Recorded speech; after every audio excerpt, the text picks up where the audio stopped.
Students, welcome back to पढ़ाई करो। तो आज हम chapter 5 that is molecular basis of inheritance start कर रहे हैं, जिसका पार्ट 1 है। तो इस वीडियो में हम जानेंगे डीएनए चैप्टर का मेन इंट्रोडक्शन है। तो वीडियो के एंड तक जरूर से बने रहे। अगर इससे पहले के 4 चैप्टर्स आपने नहीं देखे हैं, मेरे चैनल पे ऑलरेडी अपलोडेड है, उसको आप विजिट कर सकते हैं। देखिए क्या होता है कि हमें पता है कि पेरेंट्स से बच्चे में गुण अवगुण दोनों आते हैं और बीमारियां भी आती है। तो कैसे आती है, यहाँ पे क्वेश्चन ये है कि आखिर वो सीक्रेट क्या है। तो वो सीक्रेट है हमारा डीएनए, है कि नहीं। डीएनए के थ्रू सब कुछ ट्रांसफर होता है पेरेंट्स से ऑफस्प्रिंग में, ठीक है। तो जानेंगे कि जेनेटिक मटेरियल क्या है। डीएनए तो बाद में जानेंगे, सबसे पहले जानेंगे कि जेनेटिक मटेरियल आखिर होता क्या है। जेनेटिक बोलते हैं ना कि कोई बीमारी है तो जेनेटिक है, या फिर उसके किसी के पेरेंट्स का आंख अगर ब्लू होगा और वही बच्चे में जाएगा तो वो भी बोलेंगे जेनेटिकली आया हुआ है कि नहीं। तो क्या है genetic material? A genetic material is a substance that store biological information, biological information को स्टोर करना, can replicate, can express itself, अपने आप को एक्सप्रेस करना, and can show variation through mutation, और वेरिएशन को भी दिखाना, उसे ही बोलते हैं जेनेटिक मटेरियल। ओके, तो लिविंग ऑर्गेनिज्म में क्या होता है? इन living organism DNA DNA DNA जो कि इस चैप्टर का बैकबोन है, और आरएनए जो कि ये भी है एक दूसरा बैकबोन, है ना। तो DNA and RNA act as a genetic material. बहुत से लिविंग ऑर्गेनिज्म में, in living organism DNA and RNA, या तो डीएनए हो सकता है या तो आरएनए हो सकता है, जेनेटिक मटेरियल काम कर सकता है। लेकिन but in most organism DNA is the genetic material. लेकिन ज्यादा से ज्यादा ऑर्गेनिज्म में डीएनए ही जेनेटिक मटेरियल होता है, आरएनए सिर्फ सम वायरसेस में होता है। इसका रीजन हम जानेंगे, वीडियो के एंड तक आपको पता चल जाएगी आखिर क्यों, ठीक है। तो देखते हैं डीएनए क्या है। तो डीएनए जो है इसका फुल फॉर्म देखेंगे सबसे पहले, डीऑक्सी राइबो न्यूक्लिक एसिड, ठीक है। डीएनए का फुल फॉर्म है deoxy ribo nucleic acid. DNA is a polynucleotide molecule that carry genetic information from generation to next। जैसे कि एक जनरेशन से दूसरा जनरेशन में ये जेनेटिक इंफॉर्मेशन को लेके जाने वाले को ही डीएनए बोला जाता है। डीएनए जो है, DNA is made up of repeating units called nucleotides. DNA जो है रिपीटिंग यूनिट्स ऑफ न्यूक्लियोटाइड से बना होता है। अब देखेंगे कि डीएनए का स्ट्रक्चर क्या होता है, न्यूक्लियोटाइड क्या है, ठीक है। तो चलो, डीएनए क्योंकि रिपीटिंग यूनिट्स ऑफ न्यूक्लियोटाइड से बना होता है तो इसका 3 कंपोनेंट होता है। नंबर 1 है नाइट्रोजनस बेस, नंबर 2 है पेंटोस सुगर जिसको डीऑक्सीराइबोज भी बोला जाता है, और नंबर 3 है फॉस्फेट ग्रुप। ओके, तो देखो न्यूक्लियोसाइड एंड न्यूक्लियोटाइड दोनों अलग अलग है। देखो सेम सुन सकता है लेकिन अलग है। यहाँ पे साइड है साइड, और यहाँ पे टाइड है टाइड, ठीक है। तो जब शुगर और बेस मिलेंगे तो क्या बनाएंगे? न्यूक्लियोसाइड। और जब sugar and base plus phosphate मिलेंगे तो क्या बनाएंगे?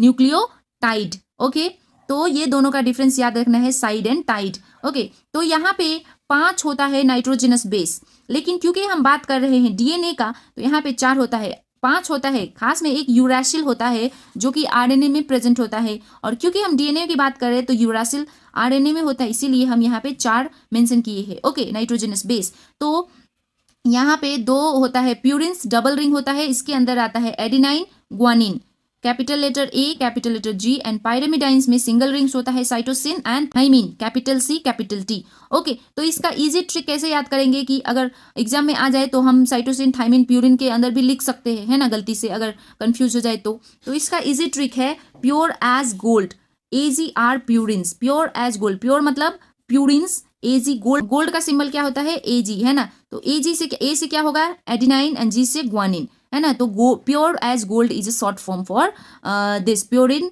Adenine guanine. ये अगर आपको याद होगा तो जो बचा हुआ 2 है वो तो पायरेमिडिन्स के अंदर आएगा ही, ठीक है। तो डीएनए का स्ट्रक्चर देखेंगे। डीएनए का स्ट्रक्चर क्या होता है? डबल हेलिक्स, है ना। DNA structure was proposed by Watson and Crick in 1915। ये क्वेश्चन आएगा 1 मार्क्स में कि हु प्रपोज डीएनए स्ट्रक्चर, तो यहाँ पे क्या होगा? Watson and Crick. DNA has 2 polynucleotide strands, strands are anti parallel.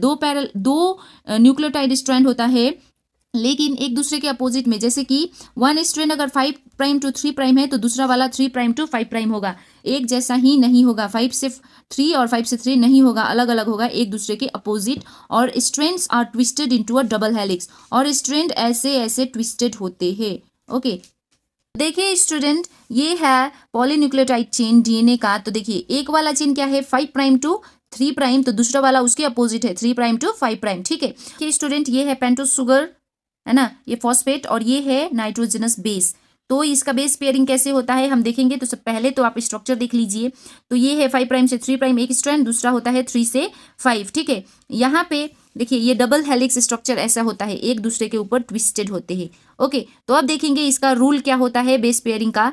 Adenine, thymine, guanine, cytosine, ये कैसे करते हैं। ओके, तो बेस पेयरिंग रूल है चार्गव्स रूल, इस रूल को बोलते हैं चार्गव्स रूल। ओके, तो एडिनाइन ए जो है पेयर्स विथ थाइमिन, एडिनाइन को हमेशा थाइमिन से ही पेयरिंग करनी होती है वाया 2 हाइड्रोजन बॉन्ड। इसके बीच में ए डबल बॉन्ड टी, ये 2 हाइड्रोजन बॉन्ड होते हैं, ठीक है। और ग्वानिन जो है कैपिटल जी, वो साइटोसिन से ही पेयर करता है वाया 3 हाइड्रोजन बॉन्ड। तो ये आपको बॉन्डिंग याद रखनी है, ठीक है। ATGC, AT के बीच में 2 डबल बॉन्ड हाइड्रोजन बॉन्ड और GC के बीच में 3 हाइड्रोजन बॉन्ड। तो देखो पिक्चर में भी वैसा ही है कि नहीं। AT के साथ ही पेयर कर रहा है और यहाँ पे 2 हाइड्रोजन बॉन्ड है, राइट। और यहाँ पे GC के साथ कर रहा है और यहाँ पे क्या है 3 हाइड्रोजन बॉन्ड से। ओके, तो आई होप आपको ये फिगर बहुत ही अच्छे से क्लियर हुई है। आगे बढ़ते हैं। बैकबोन ऑफ DNA, तो क्या होता है backbone, sugar and phosphate form the backbone of DNA। जो शुगर है पेंटोस शुगर एंड फॉस्फेट, वो जो होता है DNA का बैकबोन होता है, रीढ़ की हड्डी। बेसिस आर, रीढ़ की हड्डी नहीं मतलब DNA का बैकबोन होता है। Bases are present inside the helix, helix के अंदर बेसिस होते हैं।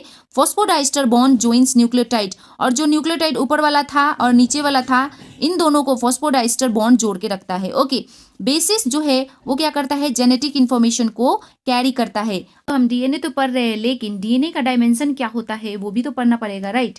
तो जब 2 बेस पेयर्स होते हैं AT और GC के बीच में कितना डिस्टेंस होता है, तो आपको एग्जाम में पूछ सकता है कि डिस्टेंस बिटवीन 2 बेस पेयर, तो इसका आंसर है 0.34 नैनोमीटर।